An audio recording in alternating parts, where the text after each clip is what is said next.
एक बार एक मुनिवर राजा के पास आए।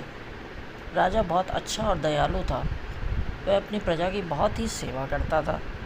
मुनिवर ने उनके घर में प्रवेश किया। राजा ने बहुत खातिरदारी करी उनकी मुनि प्रसन्न हुए। उन्होंने बोला, राजा आप बताइए क्या मांगते हैं। राजा ने कहा, मेरे पास तो सब कुछ है मुनिवर, मुझे कुछ नहीं चाहिए। पर मुनिवर के बार बार कहने पर राजा को लालच आ गया। राजा ने कहा, ऐसा करो, मुझे ये वरदान दो, मैं जिस चीज़ को हाथ लगाऊं वो सोने की बन जाए। तो मुनिवर ने कहा, देखो सोच लो। राजा ने कहा, हाँ मैंने सोच लिया। तथास्तु बोला और मुनिवर चले गए। फिर राजा बड़ा खुश हुआ। अपनी सारी चीज़ों को हाथ लगा रहा, कभी बाहर कभी अंदर, कभी ऊपर कभी नीचे, कभी कहीं भी जाता, सब चीज़ों को हाथ लगाता, सब चीज़ सोने की बनती जा रही थी। बहुत तो रात को जब थक गया तो उसने कहा सेवकों को, भैया मुझे खाना खिलाओ, मुझे भूख लग रही है। सेवक ने फटाफट खूब सारा खाना लगा के ले आए राजा के लिए।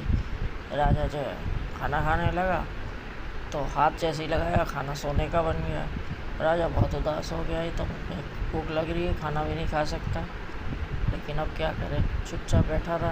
इतने में उसका बेटा आया, वो राजा की गोदी में आके बैठ गया और जैसे ही उसको हाथ लगाया वो भी सोने का बन गया। अब तो राजा और परेशान हो गया। उसने कहा कि ये तो बहुत ही गलत बात हो गई है, मेरा बच्चा भी सोने का बन गया, मेरा खाना भी सोने का बन गया, मुझे नहीं चाहिए ऐसा सोना। उसने अपने सेवकों को कहा, भाई आप जाके मुनिवर को ढूंढो और मैं उनसे क्षमा मांगूंगा, मुझे कुछ नहीं चाहिए। सुबह होते ही सेवक जो है निकल गए मुनिवर को, और मुनिवर जो है उनको मालूम था तो इसलिए वो मुनिवर चल दिए साथ उनके। और घर पे आए, राजा ने उनसे माफ़ी मांगी, पश्चाताप किया। तो राजा ने कहा, मुझे कुछ नहीं चाहिए, मुझे मेरा जैसा खाना है, जैसा मेरे बच्चा है वैसा ही हो जाए, मुझे कोई सोने का लालच नहीं है।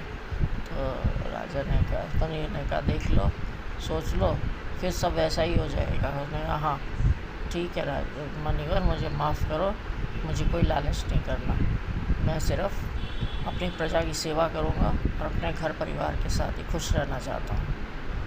तो राजा ने कहा, तो राजा ने जब ऐसे कहा तो मुनिवर ने तथास्तु बोला और मुनिवर चले गए। राजा बहुत खुश हुआ, अपने बच्चे को ठीक देख, वहाँ का खाना भी वैसा ही हो गया। तो लालच हमें ज़्यादा करना नहीं चाहिए, क्योंकि लालच करने से कोई भी फ़ायदा